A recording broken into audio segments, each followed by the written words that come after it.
The world and its cultures that Keck unveils In the Eye of Heaven are brutal and raw, and through it all the reader senses a fierce authenticity, a depth of knowledge in the author, assuring that every detail, every nuance is precisely as it should be. This novel marks the debut of an exceptional series revealing the mythical depth and resonance possible within the genre of fantasy, a rare feat these days. Stephen Erickson.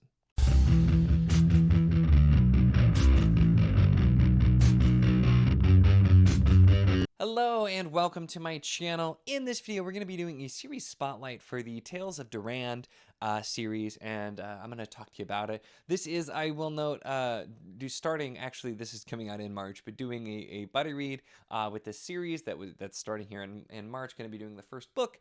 So I probably should have done this video a little bit earlier, but here it is. But so if you weren't quite sold, maybe this will help a little bit. And if you don't take my word for it, that's why I read Stephen Erickson's blurb on this one here. So this is the first book is In the Eye of Heaven. The series is by David Keck, and this didn't originally it was not published with like a series name, which I do wonder if part of the reason why it kind of went a little under the radar. But we have In the Eye of Heaven, In a Time of Treason, and then the final book in the trilogy that was published actually after a bit of a gap is A King in Cobwebs. These are the series that ended up becoming known as the Tales of Durand, Durand being the main character. Now, this is one that I think is like just very, very unknown. I've heard very, very few people talk about this. There are a few people who, I've seen comment that have read it, and I know some have, but it's just one that doesn't get talked about a lot, and I think that's a shame, because while this isn't like a top 10 series for me, it's one that I quite enjoyed, and it's one that I think a lot of other people would enjoy too. This series is a gritty, realistic, medieval type of fantasy in a lot of ways that I think will work really well for people who are fans of like Martin, for example, but also will work really well for those who are fans of kind of the more classic knights, medieval type of stories in that way, because there's a lot of that in here as well. And it does quite a lot of great things and just really, really gets you that medieval feel. The author being someone who has degrees in history and English and other things as well, and so that really shines through. We follow Durand, who is the son of a kind of smaller, not super important land-holding lord, and he's a squire, but then he's supposed to be made a land-holding knight. But the parcel of land that he's supposed to inherit from his father, which was coming from one of his father's vassals, whose son was missing and was gone, and so he was going to get it. All of a sudden, the son turns up, and now there is no additional land that his father has to give to Durand, and so he is destined to then just become a knight errant or a landless knight, and so he's kind of going off and trying to find his own way and make his own way in the world. And that's kind of the start here. We get in, and he falls in with a group of people who might not be the best people before trying to figure out what he's supposed to do. But that's kind of the story at its core. Is Durand? He's a knight, and he's trying to find his way in the world and find a place for himself when everything he thought was going to have happen and everything he expected is suddenly taken away. And this is it's definitely has that kind of like medieval epic, that type of feel, and it is in a high fantasy world. However, this is a book also that the realistic medieval feel I mentioned is because while there's some magic in this world, it's not the type of magic that we don't have like wizards and things like that or anything like that. Most of the magic is almost like plays into more like almost like cosmic horror elements or that kind of thing, like classic sword and sorcery types of thing, and most of it's coming from a pretty dark and evil place, and not so much the place here. Like our main character doesn't have any magic, and most of the people around him have magic.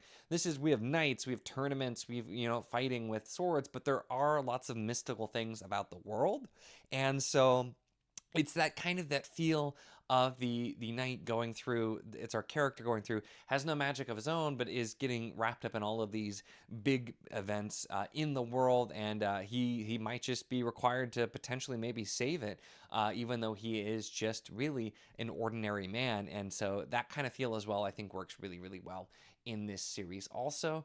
Those of you, like I said, if you like the kind of the gritty medieval, this does it really, really well.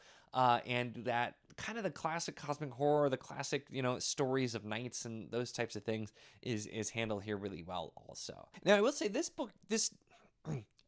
now, I will mention this series did take kind of an odd path because you had the first two books, In the Eye of Heaven and In a Time of Treason, published in 2006 and 2008, respectively. And then there is a 10-year gap, actually, where they went out of print for a bit. And we didn't get the last book, and then Tor did put them back into print. There were some new editions done, and then in 2018 is when the final book, A King in Cobwebs, comes out.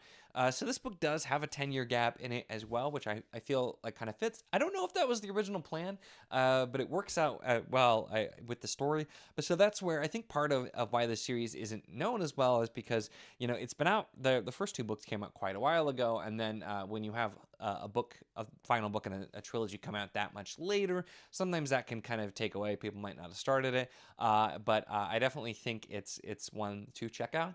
This is a fun one too for me because I randomly found the first book in like a Goodwill or like a thrift shop or something like that. I picked it up and saw, like, oh, this Tor fantasy hardcover, this looks interesting, and enjoyed it. Went out, got the second book, and then I thankfully didn't have a crazy long time to wait until the third book came out, because I went looking for it, and at least at that point it was like on its way, even though it wasn't quite out yet then. But it's followed kind of a different path. And I think that's partially why, like I said, this is a series that it was coming out, but it didn't get a lot of attention, didn't really have a series name, and then the third book didn't come out for a while, but it has a lot of positive things. This series, I will say, too, is a debut series, and as far as I know, I don't think the author has actually written anything else to this point. But so it is a debut, and I will say, In the Eye of Heaven, it does have a little bit of, some issues here and there with pacing or things happening kind of odd ways as the author kind of figures it out. Things I think that are pretty normal to have happen in a debut novel when they're figuring it out. But I think the strengths there are really strong as well. And the characters here are great, and the lore and the world that's set up, the history of this world, as well as this is a book that features religion pretty heavily, with just being a really big important part of the world and the world building, and all of these things that are really, really fascinating, I think come together really well. It's one of the reasons that I liked this book too. I think people who are character readers will find a lot to like with some of these characters. But also it's really fascinating looking at like the history, and it's one of the things too which like a series that is a favorite of mine, Crown of Stars by Kate Elliott, is something where she's based a lot of that off actual history and studied some historical texts. This doesn't really have the parallels nearly as much in a lot of ways, but there's still some things like people originally coming to the continent they're on, like this group of people across like an endless ocean, things like that. There's a lot of history and getting to see the way things work with their religion, with the kind of evil things coming from afar as well, and just some of the symbolism and some of the crazy things that happen are very, very compelling. And it really does feel kind of like that historical epic in a way, but with a lot of the nice fantasy elements and that types of thing. And yeah, it's a really enjoyable series.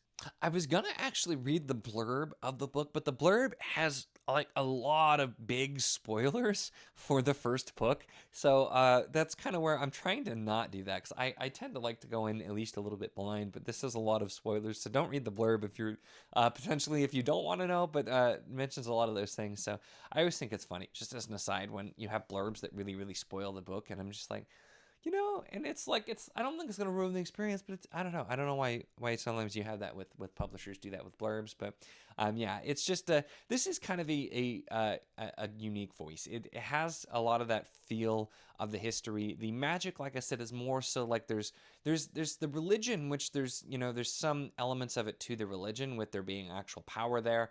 There are definitely some other elements there that's kind of like folklore and mythos, and in some ways you can see the really real impacts of that. But it's not like your typical like modern fantasy where like you have actual like magic users and characters like that. It really is more so that more kind of the classic style, where it's the elements are there. It's a part of the world. There are different things, gods, maybe like powerful beings that exist in folklore and mythos, but or while they might kind of be there, it's not like the characters day to day, like people don't have magic, people don't use magic. And I think in this type of medieval setting that works really, really well, where it's like the magic is more of an existential threat, if there is magic, or like whether it's like, the bad thing or not, it's just like all of these different little things. And I think Keck weaves really well these different bits of folklore and like mythos. In some ways, it feels kind of reminiscent of, thinking about like different fey creatures in a lot of, some of the Western mythos and everything, like from England and Ireland and everything, where like, oh, like a banshee's gonna get you, or like you go in here and there's like all the creatures in the thorn bush, something, I don't know, things like that, is kind of gives you that feel. And so it makes it very definitely, epic fantasy and high fantasy, but in a really kind of grounded way as well. And again, I feel like the medieval characters having to deal with these forces that are so much out of their control and so much bigger, I think are handled really well. And there's just a lot of really interesting things that are set up here in this world, where again, there's a lot more like mystical, magical things in this world, even if it's not specifically the characters. And there's some fantastic things done, and some things that'll definitely remind you of other things you might have seen in some medieval fantasy before, or some like medieval like history, mythos, that types of things. But it's really, really seamlessly put into this world in some fascinating ways. And just some of the directions this goes is also, I think, really, really entertaining, and just fascinating and gruesome at parts. Because, like I said, some of the magic here is very cosmic horror-y in some of those ways. And so it's, I think, a really great mix. If you like kind of some of the old school, and I don't know, I wouldn't really put this in Sword and Sorcery. It doesn't really feel like that, but it has some of the elements that you might have seen in some of those, as far as magic. It's definitely more like medieval kind of classic fantasy in a way, but also with some different modern twists, with some new things that are being done, and lots of elements I think put together really, really well. And I think David Keck did a great job here, with weaving in a lot of those elements and really making this feel like a rich world with rich characters, that you're really invested in. At least this is kind of the way that I felt going through it. So I just wanted to talk about this one a little bit too. I'll probably do like a series review or something after I actually finish it, because it's been many years since I've read this. So I'm giving you a lot of this based on memory, because it has been a while since I've read it, which is why I'm excited to reread. So I'm not sure exactly when I'll be starting it this month. So you definitely have time, and they're not super long books, so you can definitely fit in. But if you're interested, definitely hop down on the Discord. You can find the link in the description as always. If you do want to join in, I'll have some channels created for it. But I'm really excited to get back to this. This is a series that I really enjoyed, and I haven't revisited since I read it the first time. So I'm excited, and hopefully some of you will be too. That's really it for this one, though. Make sure to give the video a like if you enjoyed it. Check the links in the description as always for the Patreon if you want to support what I do, as well as the Wizard of the Enclave Discord if you want to chat books, whether this book, other books, really anything at all. It's a lot of fun, and we'd love to have you. And of course, if you enjoy my content, make sure to subscribe.